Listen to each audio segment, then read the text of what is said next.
Hey everyone, and welcome into FCC Talk. I am your host, Jon Rhoades, Children and Family Minister here at First Christian Church, joined today by Dan, the Worship Minister here at First Christian Church. Dan, how are you doing today? I'm doing really well, John. Thanks for having me on today. A lot going on this week for you. Are you pretty busy, or how's the week been going? The week's been going just fine. Kind of a normal week. We got a little bit extra going on because we got some new songs that we're working on and some different projects like that. But, we're just moving forward, having a good time. Very good, very good. Fun stuff. I know people like to hear about new songs in the mix and things like that. So We're trying to bring in a bunch this year, so it's a bit of work, but it's gonna really pay off. Awesome. Awesome. Fantastic. If you're watching on YouTube, please do remember to like and subscribe. We appreciate that. And comment as well. If you have any thoughts about things we discuss, if you have an opinion or anything like that, we'd love to hear you out and hear what you think as well. If you're listening on podcast afterward, please do give us a rating over there. 5-star ratings help very much for other people to hear more from the podcast and things like that. So please do that and subscribe over there. And just a reminder, FCC Talk is all about just talking through things going on, Christian things going on in our world today. We, focus on ministry insights, church news, biblical news, all kinds of things like that. We do stay away from politics. That's not, you can get that anywhere. And we They don't try to stay pretend to away be from experts. politics. We do not pretend to be experts, nor do I really pay that much attention to politics. So, and that will be all the politics that are mentioned on this show today. Let's go to the first topic, Dan. Our very first All right. topic is a band called Kings Kaleidoscope. Are you familiar with Kings Kaleidoscope, Dan? Minimally. Yeah. I know just a Kings little bit about them.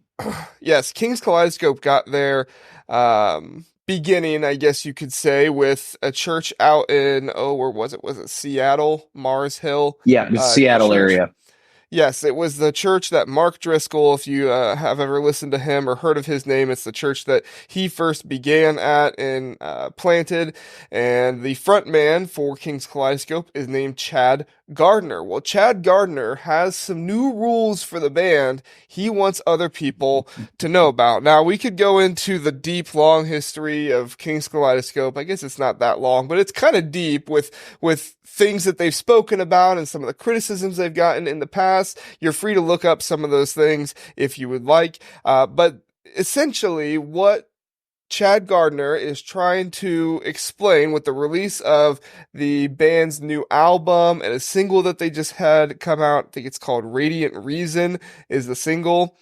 He wants to make sure that their fans and people who listen to their music know they are not a Christian band. They don't want the label Christian Hmm. band.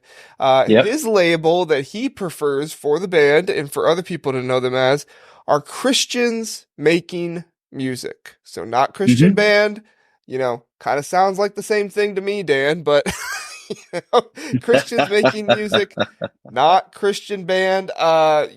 Dan, you obviously have been in the music scene much longer than I have and know these Hmm. things going on in that area, but much better than me. So my question to you is, what are your thoughts about a band wanting to describe themselves as Christians making music instead of just being a Christian band or Christian music, something like that?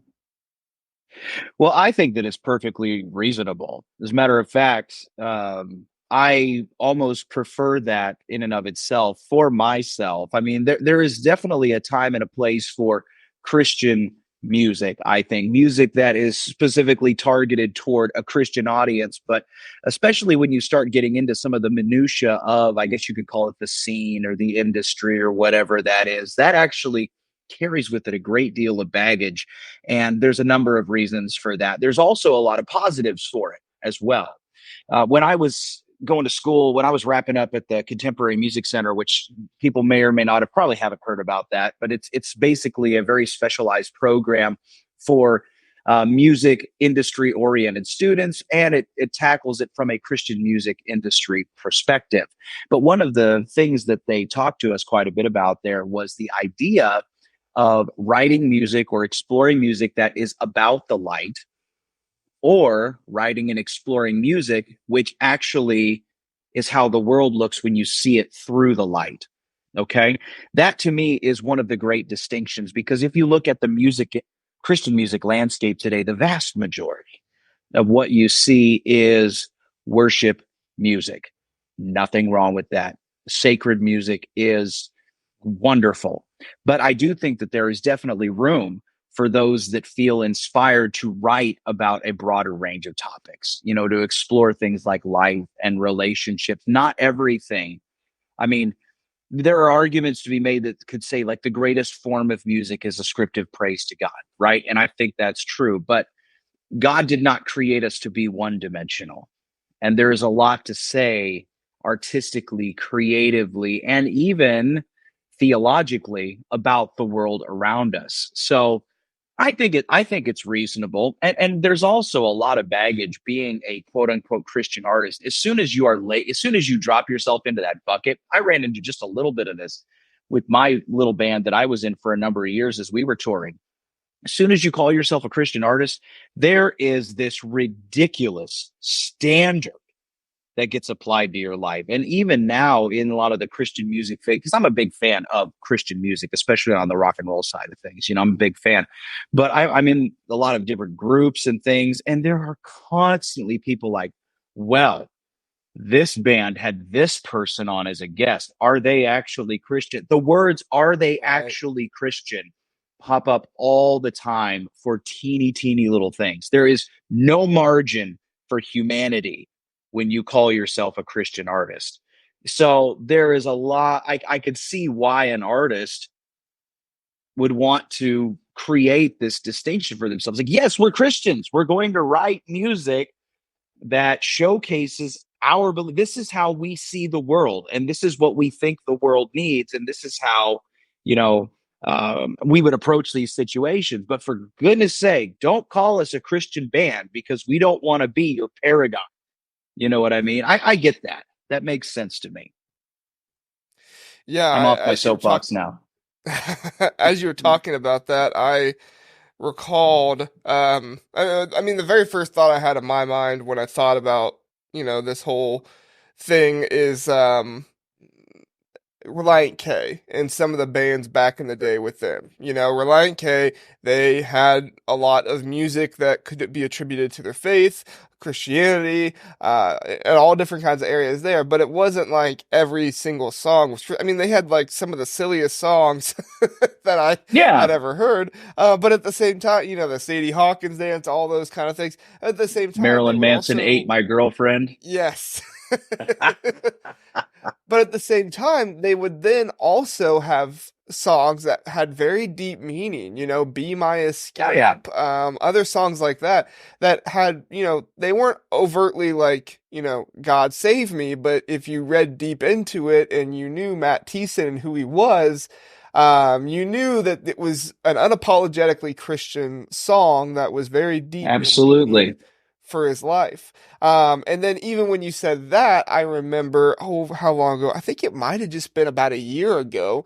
Reliant K went on tour. I don't think it was their tour. I think they were invited on somebody else's tour, who Hmm. was not a Christian and did not make Christian music. And Oh, and that'll just right, and not that their music was particularly vulgar, but that it just was not Christian music.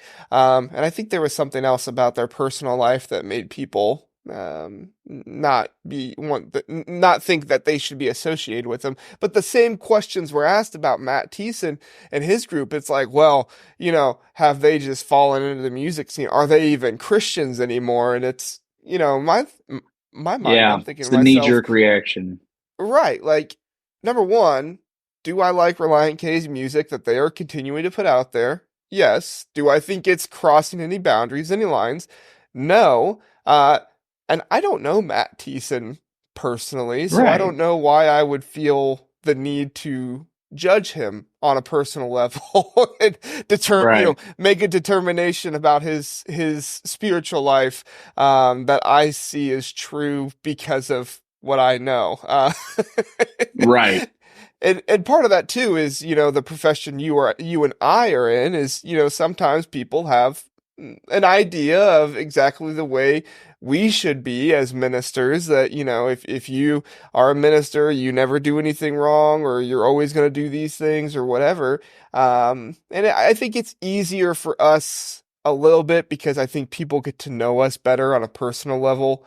They get to see our families and interact with us a little bit more. But you're right, when you have all of that disconnected in the music scene, it can be really, really difficult to see that person, as somebody who, you know, like I said, is an actual person and not just some Right. kind of figure or something like that. How would you say that we see him? Was Hmm. a figure a good way to look at it, or what do you think?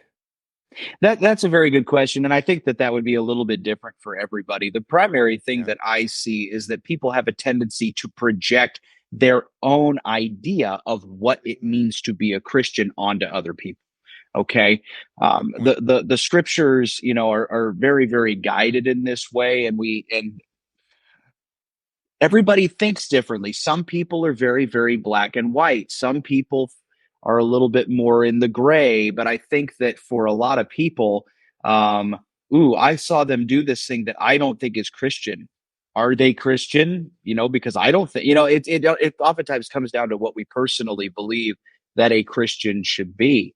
And that I think we start to get into some dangerous territory. But I also am not going to completely condemn that either, because the Bible does tell us to be discerning, right? The Bible tells us to use good judgment, and the Bible also tells us to call out false teachers and false prophets. So I think that for an artist, and even I would kind of fall into this because I used to do this sort of thing. I still do little bits here and there on my own, but for a person who considers themselves an artist or a creator, unless you are willing to accept on yourself the mantle of responsibility that comes from, say, not even so much being an artist, but like a worship leader or something like that, I think that it's a very good idea probably to say, I am a Christian, but what you're going to get is me and my relationship with Christ expressed through my music. I'm not going to associate myself with this umbrella because, frankly, either you don't want the responsibility or I don't know, it's not appropriate for you. Well, and I that's the think that I think difference. I think that there's a range here that we can operate in rather than everything being, oh, you're a Christian. You have to be a Christian artist. And don't you dare, right? I mean, I've literally seen Right. people that say they didn't mention Jesus in that song once. How are they a Christian? I mean, Can you go bowling without, praising Jesus when you get a strike? It's like it's like us in our normal lives. Like, right. I mean, our lives, our worldview, who we are, the decisions that we make, everything revolves around Christ, right? But he has also given us the ability to analyze, I mean, and and express creatively the things that we see and feel. Not everything has to be a clone of the last thing. right. And I think that's the difference that is sometimes hard to understand when a band is like King's Kaleidoscope is describing themselves as Christians making music versus a Mm-hmm. band who would, be a worship band or something like that, Right. right? I mean, Right. if you guys got up on Sunday morning and decided to sing, Coldplay, be like, okay, well, this is Now that would never happen. this is a little weird. We only do good music, John. We'll only Oh, play good okay. music. Sorry, my bad. But you see what I'm saying? Like, if a worship band got up there and they didn't mention Jesus at all in their song and they're claiming that it's Right. worship to God, then yeah, that would make sense. But if somebody is just making music, they're a Christian, they have Christian influences in their music, but the music is more personal and kind of about them. Yeah, I agree. I don't think that, there needs to be this overt, and it's going to sound bad, but this overt worship music in every single part of every single Mm-hmm. song. Obviously we should be worshiping God in all that we do, but that looks different in different ways other than just mentioning him in every song, right? Right. Well, there's part of being created in the image of God is to be able to think on multiple levels and be able to express yourself creatively. And yet, through your creation, because you come from a Christian perspective, the perspective that you produce through your music will ultimately be glorified to God.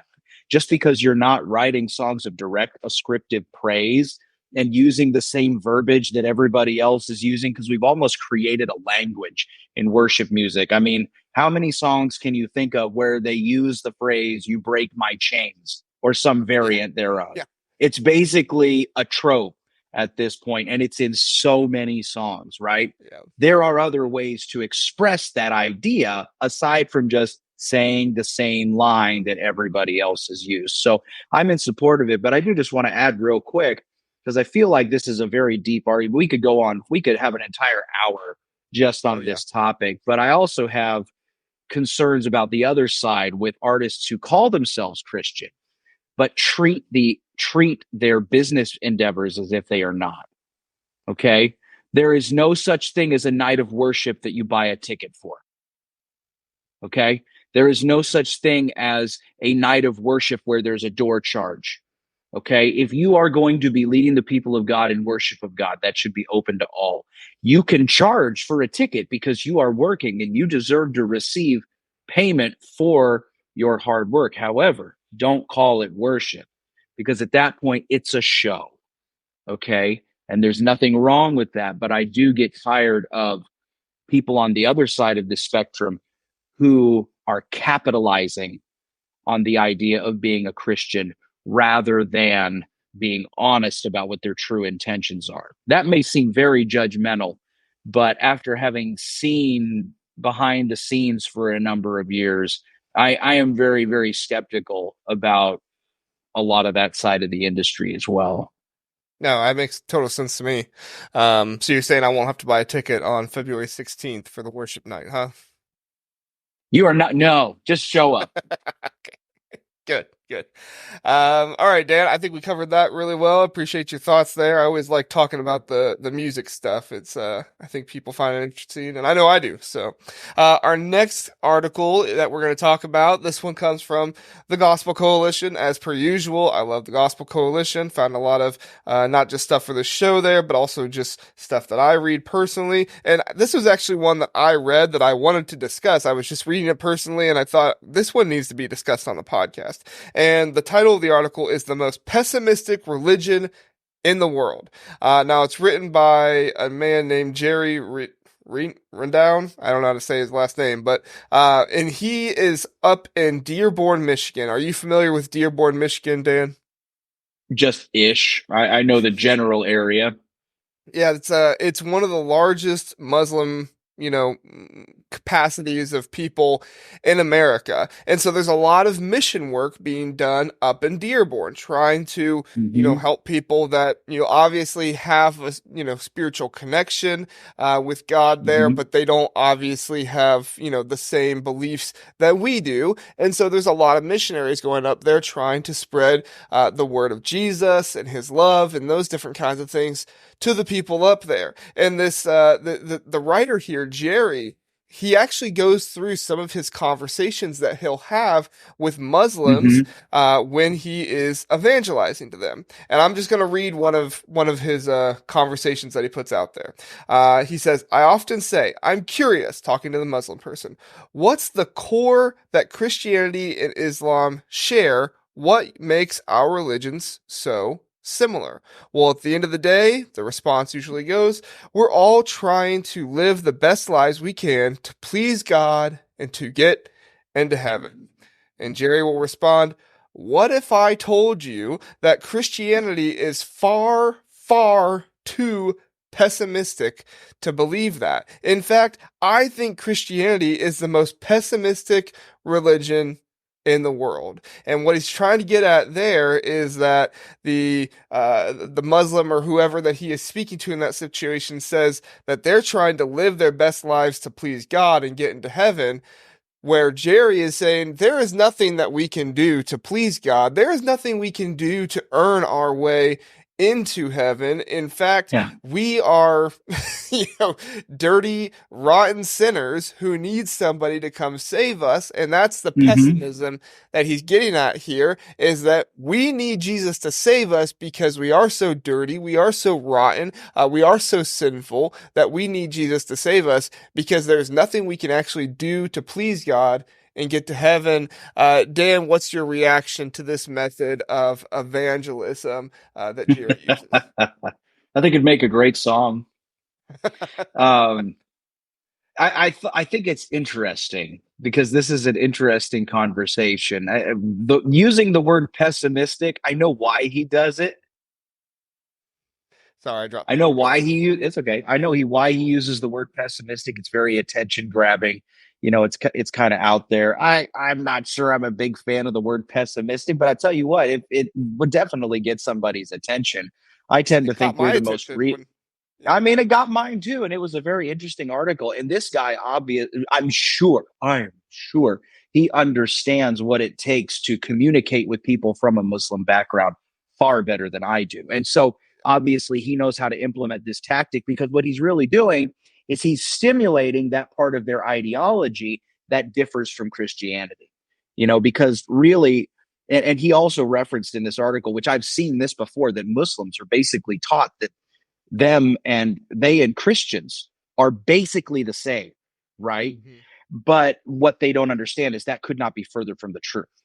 Right. The God that they worship, Allah, is not the God of the Bible. He's just not. And this is one of those things that demonstrates that very, very fact, is that because you know we understand that both Jesus is God. Jesus was not just a great prophet. Jesus was God, and Jesus died to pay this cost for us because of, as this guy says, being pessimistic. We ain't good enough. Right. We ain't good enough on our own. And so and the idea of the center on self versus the center on God. He made a great observation in this article. Or maybe it was the quote from the young man that he was talking to. I can't remember, but in this article, the statement is made that if um, if we are working to get our way into heaven, if we're trying to please God by doing actions in order to earn our way to heaven, it is a selfish motivation. However, if Christ comes and pays that bill for us, it's no longer a motivation of selfishness. It's a motivation of gratitude and thankfulness. And that is the theme of salvation, taking the emphasis off of ourselves. Not That is the great lie of the devil, is the worship of self. God reverses that. And he says, your worship comes to me and your actions are in response to what I have done. It's not about us, Right. it's not about us. So I thought it was a very interesting Yeah. read. I think it's really really interesting to unpack in a conversation with somebody else as well, to think through, like you said, pessimistic, kind of a strange word to use there because I don't think of Yeah. myself as being, just down on myself Yeah. like, oh man, Yeah. I do find The gospel is good news, right? right, Yeah. right. But in order to have that good news, I have to know what the bad news is, right? There is no good Mhm. news if we don't have the bad news as That's true. well. And there's a book, I can't find it on my, that's what I was looking for Yeah, I earlier. saw I you can't checking find out it your on my, bookshelf over there. I was gonna grab it and bring it over here, but I can't find it. Anyway, it's called The Explicit Gospel, and it's a Oh, it's because book. it's in my office. Oh, you have it. Okay, so yeah. I think I've got But it. Yeah. yeah, but I love that book because it really helps understand that, when a lot of people hear about Christianity, they hear about God loves us, he cares for us, which is all true, which is all great to know.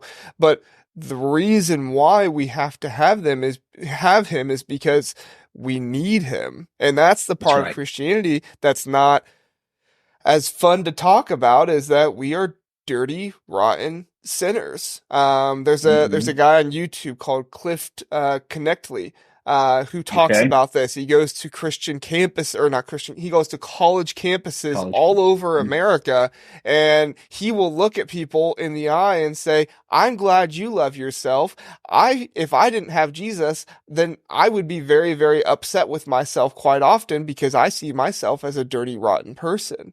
And he says, I still Yeah, kind of see myself like that sometimes, but I then understand God's love for me, that he has that's forgiven me, right. he's made me right. So therefore, I don't have to feel that way anymore. But if I have morals and I have a belief in, the way we treat other people, then I realize I don't do a very good job of that. And that's Hmm. the part that is kind of jarring to people when he does evangelize to them on these campuses, is they think, oh, I thought you were a Christian who, God loves everybody and he's, it's all kind of good news and flowers. And like, yes, it Yeah, is at the end, but there's also some bad news you have to learn at the start yeah, to get yourself to that good news. that's right. That's right. I admire people like that who have to help to guide them, right? To guide them Right. to an understanding of the truth. That's fascinating. Yeah. Yeah. His show is called Give Me an Answer on YouTube. Clift, Okay. Connectly, if anybody ever wants to watch it. He's very, very interesting. Connectly. Yeah, Knetchle, I think. Okay. That's how I you can spell find it. him. Something along those lines. If you put in Give Me an Answer, Cliff, you'll find it. But Okay. he is very thought-provoking and very interesting. His son kind of has taken over the ministry for him now because he's gotten older, so he doesn't do it as much. But sometimes you see the old clips, the ones where it's like, square shaped instead of Yeah. widescreen. Yep. Yep. But he does such a good job. It's very, very interesting. All right, Very Dan, let's cool. move on to our last topic. Our last topic here is, wouldn't you believe it? 40% of Christians wouldn't attend their church if it was solely online. So this was a study put out by Barna. This is a predominantly Christian study put out there, but basically they went through and they asked Barn is a good word. Christians. Barna's fantastic. I love Barna. They asked Christians many different questions about online church, online ministry, how it Yeah. relates to currently in-person church, those different kinds of things. But obviously the biggest statistic they found is that 40% of Christians wouldn't attend church if it was solely online. Now, obviously, our church does online. We don't promote it as, do this and you don't have to do anything else. Other churches Right. sometimes do that, or maybe they do it intentionally or unintentionally, but it can kind of seem like that. I'm not trying to say we're better than anybody else, but that's just not how we choose to do it. Sure. But this was very interesting to hear because I would have thought the way that the world is going, that number would have been higher, because I know a Hmm. number of people who they watch church on Sunday morning and that's all they do. They Yeah. don't attend, or they very rarely attend, but predominantly they go, click a link on Sunday morning and then they have some kind of small group that they go to or something like that. But predominantly they just watch the worship service online and kind of have their church for the day. So my question to you, Dan, is would Yeah. you personally be able to not just attend, but to work at a church that held services online only?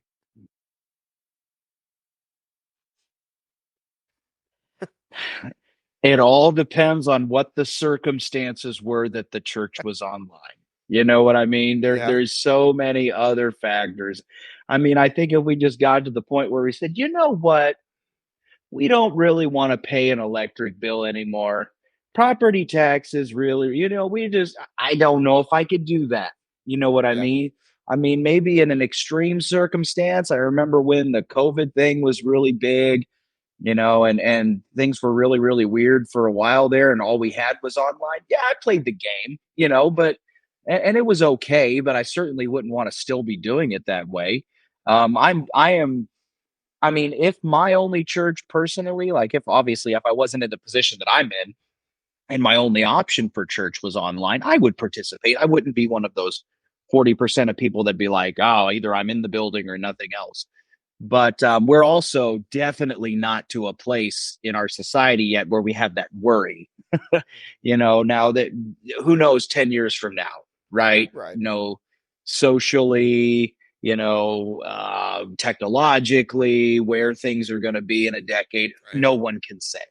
But currently, it's just not really a problem. You can find a congregation or a church body to worship with, and I definitely think it's more valuable if you are able. I think online church is one of the greatest things that happened for people that are homebound.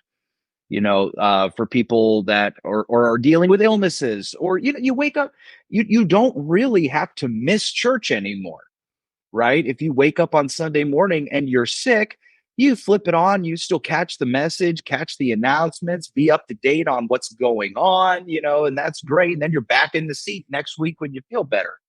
That's awesome. Where I think the problems come in is where people see it as a substitute. And then basically, at that point, you're not really a church member, you're a consumer, you Right. know?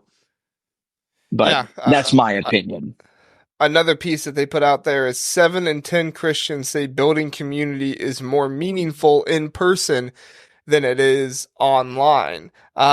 Which, you know, I'm the youngest one on staff here. I've never had, a friendship or a connection or something like that online that has been nearly as meaningful or impactful in my life as one that I've had in person. Somebody face to face that I can actually speak to. Right. So for me, it's hard to even imagine trying to have a church community, a church, that I have build community with online versus in person. Not saying it can't happen. I'm sure there are people who are more wired that way. But for me, I would do anything possible to attend a church that had some kind of meeting time together, whether that would be the service, whether that would be some kind of large small groups event or something like that. But I Yeah. crave that meeting time together to build that community. So yeah, Dan, my other question to you was, what makes a community in person different than a community online? Should churches kind of go one way, or should they embrace both? That is another very, very good question. And I think really it depends on the church. I think, what surprised me about that statistic of 7 to 10 people saying that communities better formed in person, I'm surprised it's that low.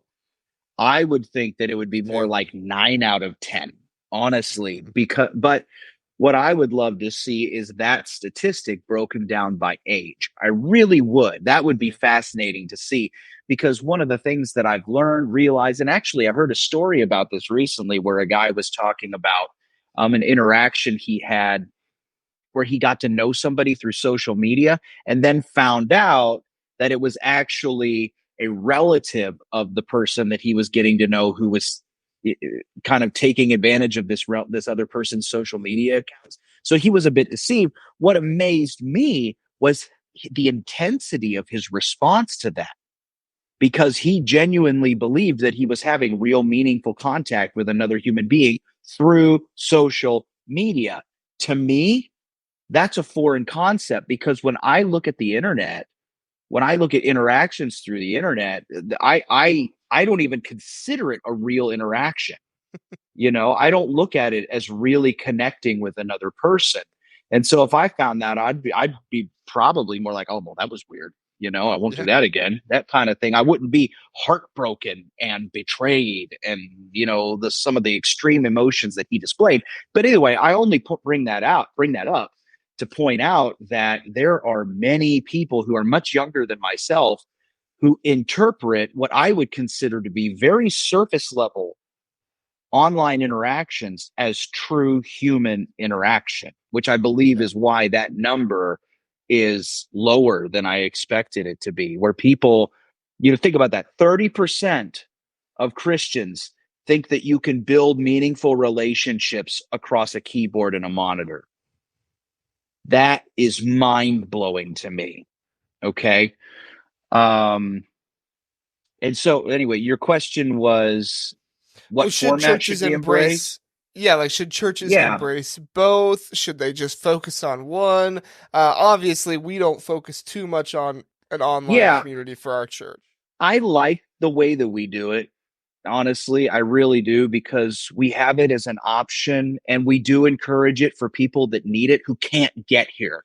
Right. And there have also been a couple of occasions, like a couple of weeks ago, when we had that super freeze and it was really dangerous to be outside.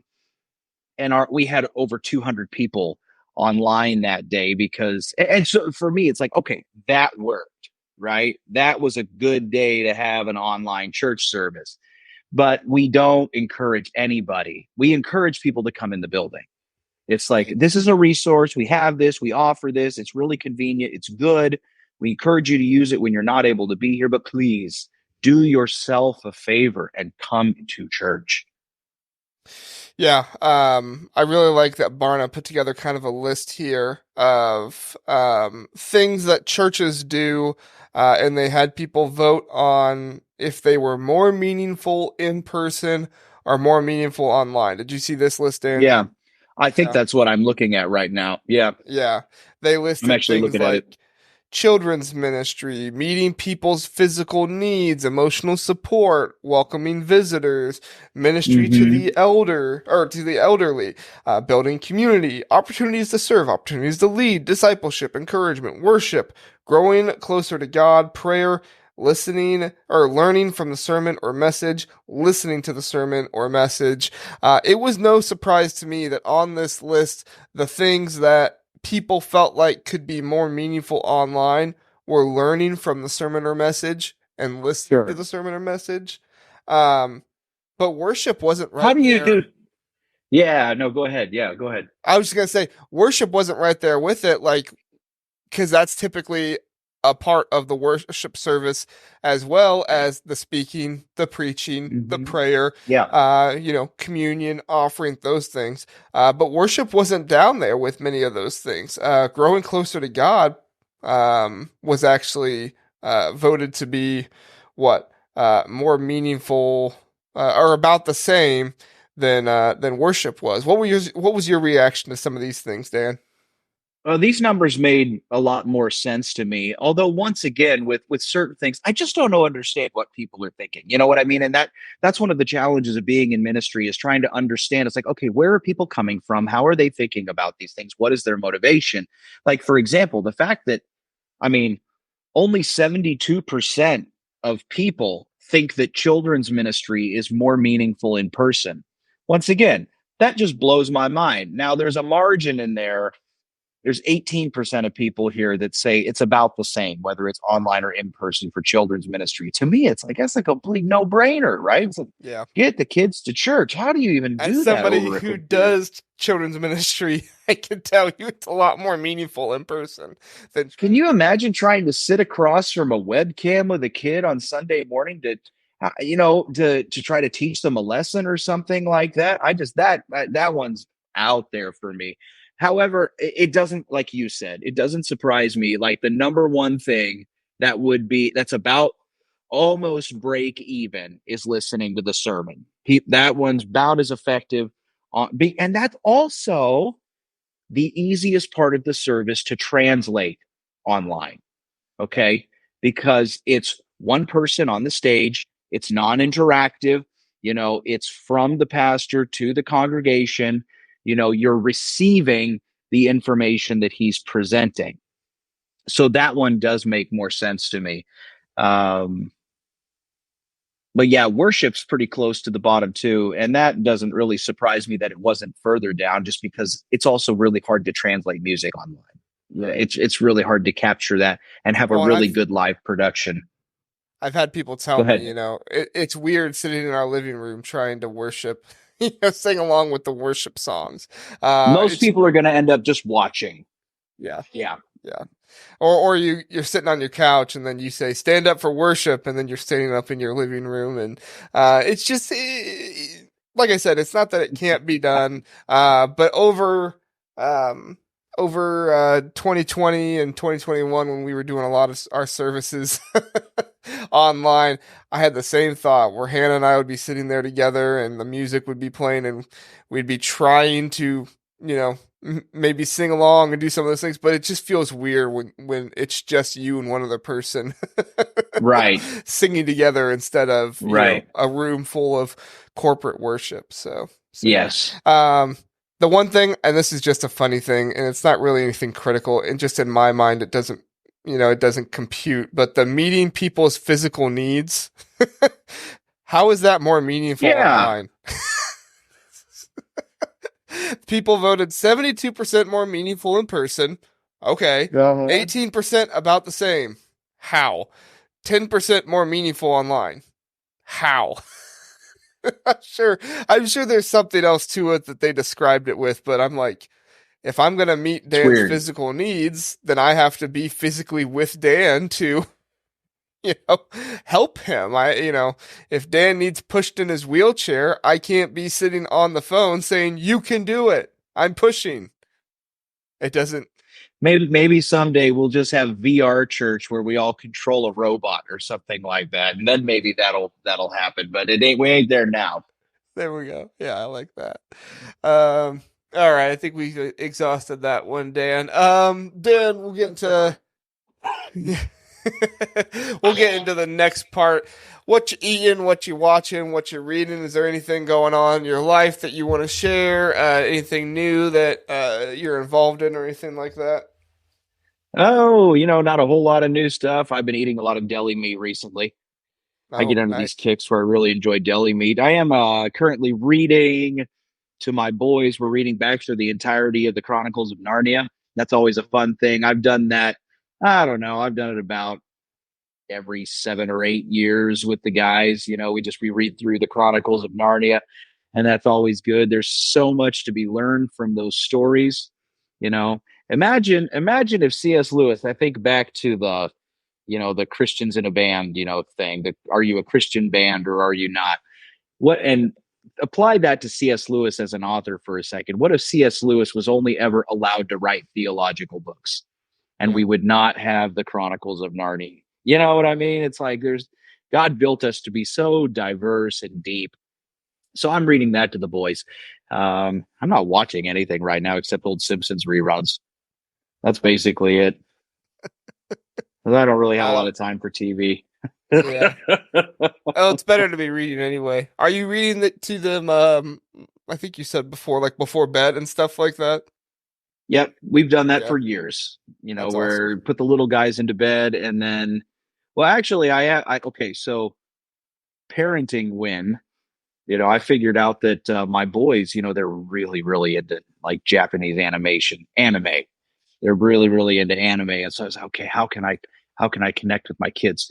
So I have been watching through the show Attack on Titan with the boys. It's actually really good.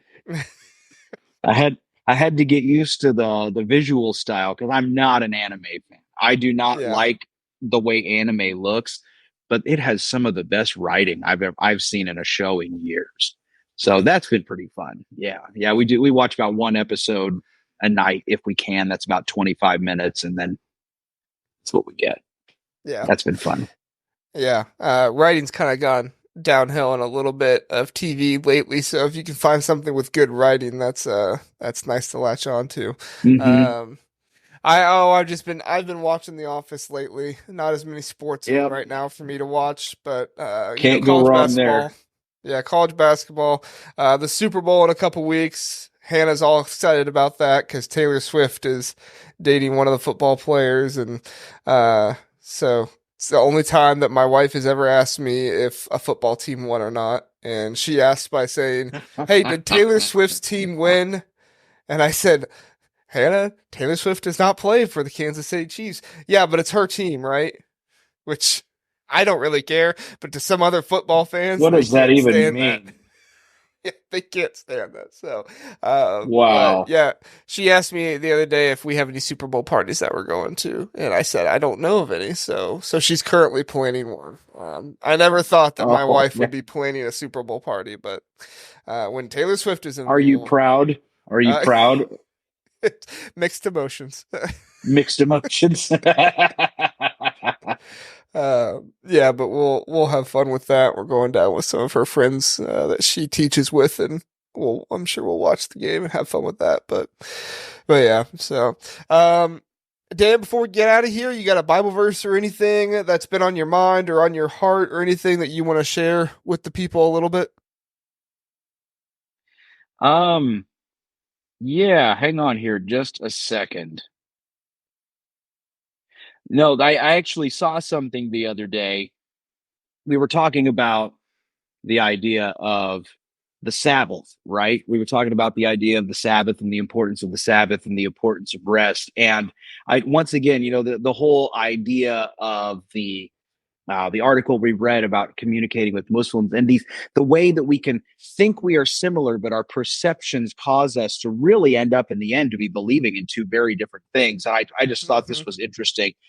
This is an instance where Jesus healed a crippled man on the Sabbath, and this is from Mark uh, chapter 3, starting in the third verse. It says, Jesus said to the man with the deformed hand, come and stand in front of everyone. Then he turned to his critics, and asked, does the law permit good deeds on the Sabbath, or is it a day for doing evil? Is this a day to save life or destroy it?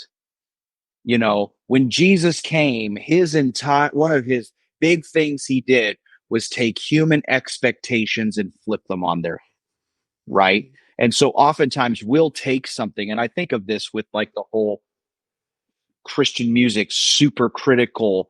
We have to we lift Christian musicians up and expect them to live up to this impossible standard of human perfection.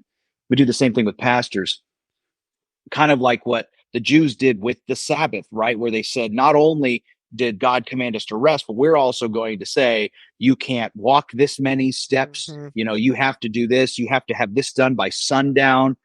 All these extra rules put on it. And then Jesus comes in and says, this is what you believe, but is it better to do good or to do evil? He just kind of flips it on his head. So I would just encourage us to think about that. I have to do this for myself. What perceptions do I have that are actually of my own creation, that if Jesus walked up and approached me, he might flip on its head?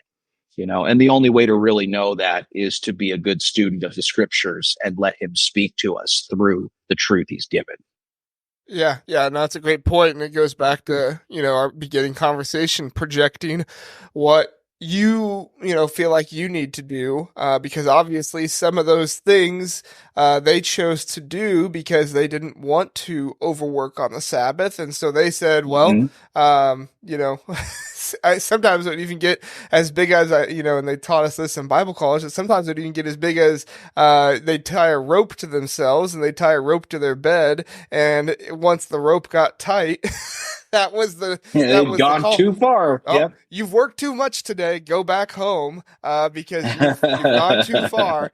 And it's like that's not ever what God intended when He said rest on the Sabbath. And Right. even though it might be a good practice to help ourselves, I set reminders for myself all the time. Do I think that every single person needs the same reminder set for themselves that I do? No. Right. So am I going to hold everybody else to those same exact standards? No. Because Mhm. everybody you would hope that everybody is in close enough relationship with God that they can kind of set those reminders and those boundaries for themselves, that works for them, because we're not all the same. We're not all Right. wired the same way. Absolutely. So yeah. That is the truth. Yes, it is. Yes, it is. All right, Dan. That's all I got today. Thanks so much for joining us. We appreciate it. Thanks for having me on, man. I appreciate it.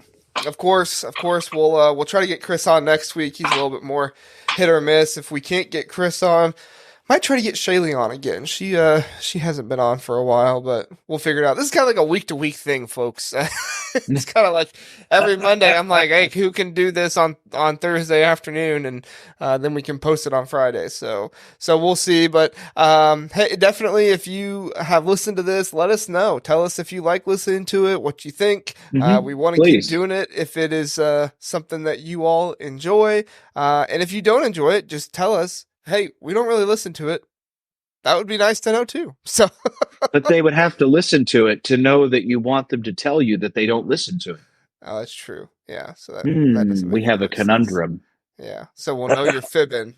If you tell us you don't listen to it because you heard to tell us that you don't listen to it, we'll know you're fibbing. Oh my. All right. Anyway, just have a great week. Have a great Yep. weekend. We'll see you Sunday, and just have a good time. Thanks for watching. All right. Later.